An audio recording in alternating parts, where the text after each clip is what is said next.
Hey, hey, friends and revolutionaries! From the world of the very tall to the world of the very small, from DC to Marvel, we're moving on to a set of figures I haven't done in a while. Something where they're still very cool. I mean, they are celebrating their 10-year anniversary, and I guess this is a really good set to get back into them, and that is the Diamond Select Mini-Mates. And we're actually taking a look at the Amazing Spider-Man movie figures.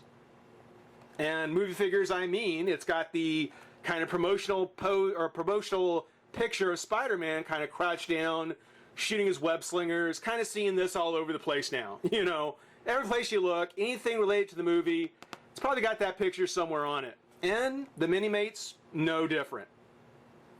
Now I do want to point out, I got these at Toys R Us, and on the back, right now we're taking a look at the Peter Parker and Spider-Man. But other figures that are in the set, along with Peter and Spider-Man, there is Spider-Man and Lizard. And then there's the Gwen Stacy with Dr. Connors, which actually has the Toys R Us exclusive sticker for it.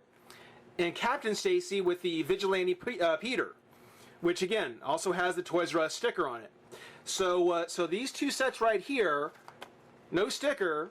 I don't know if you can get these maybe at a comic shop or, you know, a little more widely distributed. Couldn't say. But Gwen, Dr. Connors, Captain Stacy, and the Vigilante Peter, yeah, these are Toys R Us exclusives. So for this set, if I refer to it as an exclusive set, it's because to get all 8, yeah, you can only get the all 8 at Toys R Us. But yeah, actually very cool. Now, after 10 years, it's pretty safe to say that you know, Diamond Select, you know, Mini-Mates, you know, they've got their packaging down. You know, it's nothing new, even after all this time. Same thing. Again, you've got the picture of the character, you've got the window in the front with the two characters, you've got the picture here of Spider-Man here on the side, got a picture there on the side, and I do want to make sure to mention, I want to make a special mention of this, is that when I saw this, actually, when I looked at it, I kind of thought to myself, that looks a lot like David Tennant. If they did a Doctor Who Mini-Mate, that head, this picture right here, I mean, the figure is obviously different, but that just looked like the 10th Doctor. That looks like a David Tennant Mini-Mate figure to me. It really did. And just to share a bit of trivia with you, actually, the 10th Doctor in, what was it, Daleks in Manhattan and Part 2, Evolution of the Daleks, actually, Andrew Garfield, the guy who plays Spider-Man, was in that episode. So, the first place I'd actually seen the guy who would come to play Spider-Man was in a Doctor Who episode, which, funny enough, the Mini-Mate portrait looks a lot like.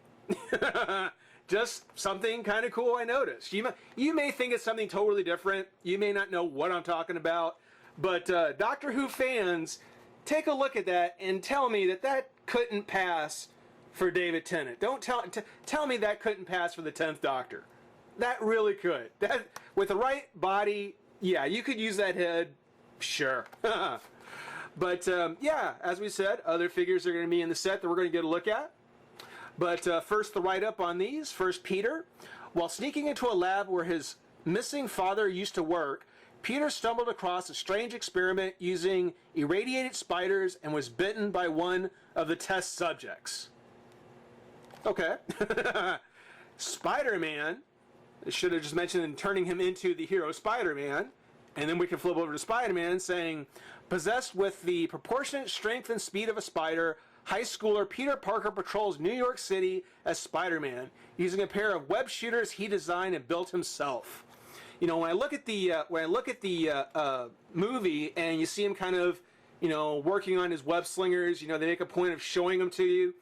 I can't help thinking that if this actually takes off, if this becomes a new Spider-Man franchise, we might start seeing more of the Spider-Man gadgets.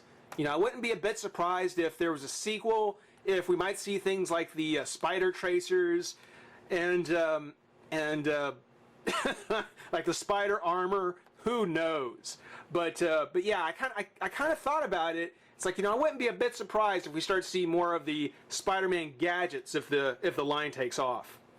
But that's just a peek at the figures in the pack. Let's go ahead and pop Peter and Spider-Man out of the pack. Have some fun. Be right back. Alrighty, we've got the figures open and out of the pack, and well, I still love Mini-Mates. These guys are still really, really cool to have. They're great little things to have, but yeah, it's something where honestly, I don't know. I'm kind of on the fence, particularly around Peter. I mean, when you take a look at him, maybe I'll feel different after I see the movie, but when I look at this figure here, I can't quite really put this, or I can't really make the connection to the movie Peter Parker, to the windswept hair, that unkempt hair of Andrew Garfield. I don't know. It doesn't quite come across as well to me. Again, I might feel different after I've seen the movie, but somehow, I don't know. If the longer I look at it, the more I do kind of see it. But I really have to look and think about the guy and think about the movie and try and make that connection, because yeah, when I look at him just here, it just doesn't quite translate. Somehow it doesn't quite translate, and I think it's mainly in the hair. I think if the hair was a little bit better, I think if they made it, and again, I'm sure it was hard to do, but if they had made the hairstyle a little more like it was in the movie, it might help with the face. Typical Mini-Mate face, no nose, just kind of a facial expression. And it doesn't translate. To me, it doesn't quite translate. I mean, it's a nifty little Mini-Mate figure. And take him for what it is. It's probably not too bad. There's nothing real groundbreaking about this figure, whereas like you would have not Archangel, but Angel's wings, like the X Factor Angel's wings. There's no special little gimmick thing they've put on. Nothing special they did around his wrists or anything. It's just Peter. He's got kind of this little body piece over his chest for his parka. He's got his little fingerless gloves. The backpack. Backpack actually I thought was just kind of slipped on, and for most of it actually looked like it came off, except for what I'm guessing is maybe it's the little peg up here at the top that kind of holds it in place. So backpack isn't coming off. Maybe that would help. Maybe if I pop the backpack off, it might help out a bit. But no, it just doesn't quite work. Not this one anyway. Now, we'll see here in a minute on the second head, which might be different. But here, no, not a great Peter Parker, even from the movie. Now being a Mini-Mate, of course, it's got a ball jointed head, but being that it's got that bodysuit that I mentioned, the full articulation isn't going to quite be there. Definitely left and right. Can look up, can kind of look down a bit. It's got the hairpiece that pops off, which, yeah, okay, no. I was thinking maybe, no, okay. The arms, of course, come up, and they've got ball joints, so got some nice articulation there. Hinge at the elbow, and a twist at the wrist. There's the twist at the waist. Legs come up, out a bit, then at the knee, and twist his foot with little sneakers. So with any other kind of Mini-Mate that would have kind of this chest piece on him, an Incredible Hulk, an Iron Man, a Thor, anything that would have this kind of body piece on the front, you're going to have the same kind of limitations on the Peter Parker here that you're going to have with those. And again, somehow this face, the more I look at it, the more I can kind of see it, but I don't know. You might see it better than I do, but not so much. The head does pop off, and you can swap it out with another head, one without the glasses,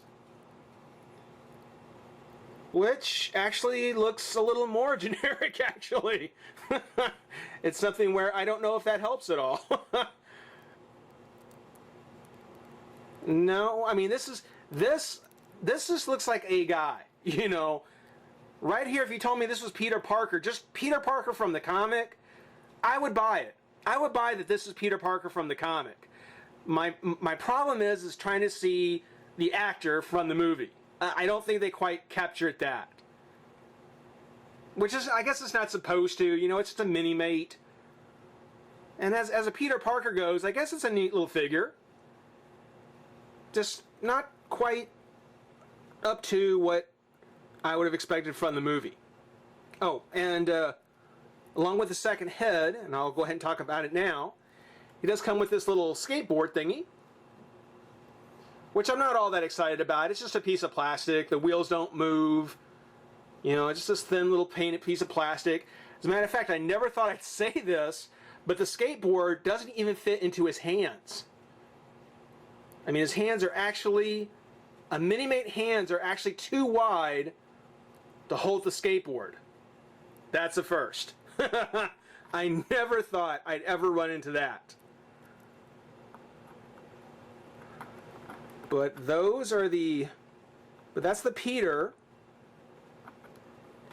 And I've had a problem getting him to stand. There you go. There he goes. Now the Spider-Man, totally different story. I love the Spider-Man. I love the look on the Spider-Man. I love the look on the Spider-Man, not because of the fact that it's a movie well, yeah, because it's a movie translation. It takes the design from the movie and does a pretty fair job, you know, translating it through. I don't think I've ever been more impressed with some of the detail work on figures than on Mini-Mates. I mean, you take a look at how fine these lines are that they paint in. I mean, just for the body shape, and then for the web pattern on his chest, and the spider design, the legs on the spider. Looking on the back here, you see the large red spider there with the long legs. It's actually really impressive. The mask, on the face on the mask, the web looks a little off center, or the eyes are a little off center, I'm not sure which. But it still looks great with those gold eyes. That's a nice little change. You know, it doesn't have the white silver, but a little bit of a goldish tint in it. That's really cool. As a matter of fact, he still has kind of the fingerless gloves, or at least kind of the two-tone on the gloves. But they did go through and put in underneath his hands his web slingers. So like I was saying, you know, the Spider-Man tech definitely looks like it may be kind of a bigger deal in these movies. Now this, just like with a regular Marvel Spider-Man, you know, there's nothing extra to him. He's just the generic Mini-Mate body with the Spider-Man paint job. So the head has the full articulation.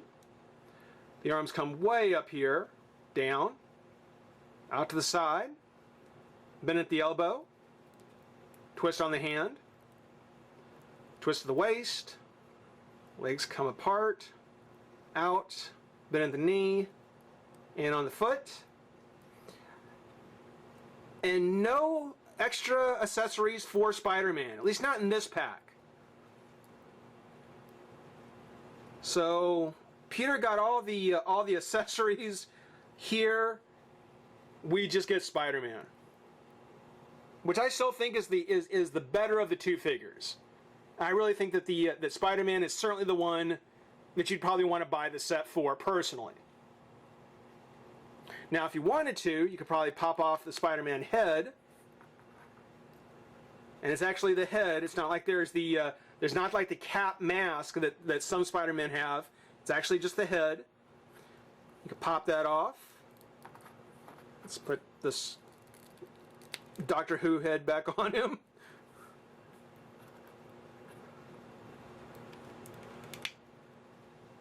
And you can have the unmasked Spider-Man.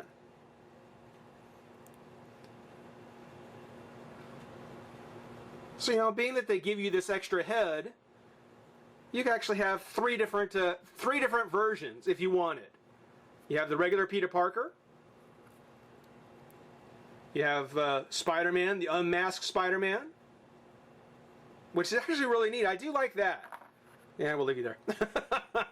Actually, that looks really good. I do like that. Focus. That looks really cool. That I do like. Or if you wanted to, you could just have a Spider-Man. You could just have Spidey